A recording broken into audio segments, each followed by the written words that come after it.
Park the mower and grab a beer. This is Pete's Garage. I'm Dan Bozon. This week, a ref goes viral.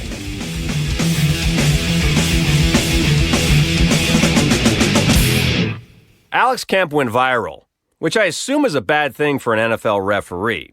Because if a ref's performance is memorable enough to capture the web's imagination, it probably isn't for reasons that would make a fan want to buy him a beer. Far better is for an official to be unremarkable. Impartial, efficient, and professional? Yes.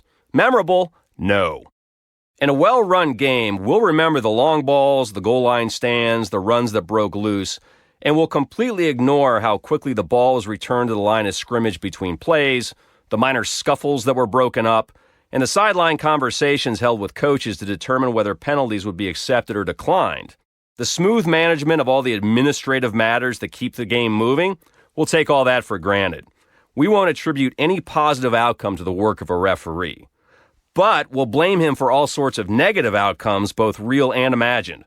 Mostly we just want refs to get the hell out of the way and let them play. We don't care who they are or where they came from. Referees have long dressed in the same black and white stripes and spoken in the same clipped monotone to remove any element of individuality. Sure, you get the occasional Ed Hockley whose massive biceps made him instantly recognizable. But the average ref is a nameless, faceless number. It's all very 1984, which is exactly the way we fans want it. And then there was Alex Kemp, who turned an otherwise forgettable moment in a game between the Lions and Seahawks into one of the most talked about sports highlights in recent memory. Seahawks quarterback Geno Smith had just overthrown receiver Tyler Lockett by a wide margin due to an apparent miscommunication. Whatever the reason, by rule, it was intentional grounding. Kemp switched on his mic to make the call. Intentional grounding, offense number 7, 10-yard penalty. But before he could finish, Smith stepped directly in front of him to argue the call. In response, Kemp, totally unperturbed and without switching off his mic, calmly informed Smith, "I'm talking to America here, excuse me." The ref then continued, 10-yard penalty and loss of down, second down. As he finished rendering the verdict, the cameras cut to the Seahawks sideline, where Coach Pete Carroll was losing his fucking mind. The juxtaposition was striking, and it made Kemp's comment all the more exquisite. Commentator Greg Olson judged it the best line I've ever heard out of an official, and maybe it was. For those of us who've never spent time on an NFL sideline, all we know of an official's body of work in this area is what we've heard from the stands or on television. By that measure, Kemp's comment stands out, if only because it represents a very small sample size. Refs don't usually say stuff like that. Not into a microphone, at least. But I also think the comment merits a place in the broader canon of all-time memorable comebacks. We humans love a good zinger, after all, mostly because so few of us can pull one off. As George tells Jerry in Seinfeld's The Comeback episode, "You don't know this guy. It would have been so sweet." George had come up with what he thought to be the perfect comeback to a coworker who'd insulted him. "Jerk store!" But only after the moment of insult had long passed. It was a missed opportunity. And that's how it usually happens.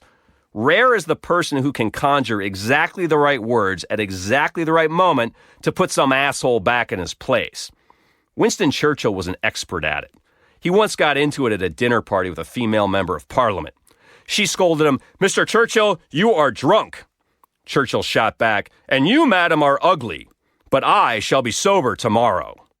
For sure, Churchill was helped on such occasions by his long career as a politician and writer. But a lot of it had to do with his towering intellect. I mean, let's face it, IQ matters when it comes to a person's ability to stick a good comeback. And it bears remembering that most NFL referees have day jobs. They're accomplished professionals in a variety of fields. Hockley was an attorney and the founding partner of a law firm. Kemp is a business owner. These are not intellectually bereft people. That may have explained, in part, Kemp's ability to meet the Geno Smith moment so perfectly. But there's more to it. A good comeback has to be spontaneous, never contrived. During a 1988 vice presidential debate between Dan Quayle and Lloyd Bentsen, Quayle, often criticized for his lack of experience, made the mistake of comparing his time in Congress to that of President John F. Kennedy. I have as much experience in Congress as Jack Kennedy did when he sought the presidency, he said. Benson, a longtime friend of the late president, pounced. Senator, you're no Jack Kennedy, he countered, uttering words that still endure in today's political lexicon. It was an epic zinger. But also, it turned out, a well-rehearsed one. Benson had test-driven the line during mock debates, which, for me, totally diminishes the achievement. Now, I don't know if Alex Kemp stood in front of his bathroom mirror the morning of the Lions-Seahawks game, repeated to himself, I'm talking to America here. I'm talking to America here. And then set out to manufacture some episode in which he could use the line. But I highly doubt it. He was there to officiate, not seek favor with spectators by doing material. His comment with Geno Smith yapping in his face seemed genuine and completely in the moment. And damn it was funny. That's another key ingredient in the truly memorable comeback. Kemp's line was clever, for sure, but also delivered deadpan with the skill and timing of a professional stand-up. It made you laugh, and that's what separates a comeback like Kemp's from the pedestrian fuck you variety. The other thing I found brilliant about Kemp's talking to America remark was the way it aligned, albeit briefly, the referee with the viewing public. In that moment, he was talking to us, not Pete Carroll, not the guys in the booth, not Roger Goodell or NFL officials back in New York. Kemp was having a conversation directly with us fans. That being the case, who the hell did Geno Smith think he was, anyway? When Kemp shut him down, it felt like justice had been served, which is an immensely satisfying thing. I hope that at some point after the Lions-Seahawks game, Kemp took a moment to reflect upon his magnificent achievement and to appreciate how, in a single moment, he had captured the kind of glory that so often eludes George Costanza and the rest of us. He totally fucking zinged a guy who deserved it for the whole world to see. And in doing so, he became the Winston Churchill of NFL referees, if only for a Sunday. Nicely done, Kempy. We're proud of you.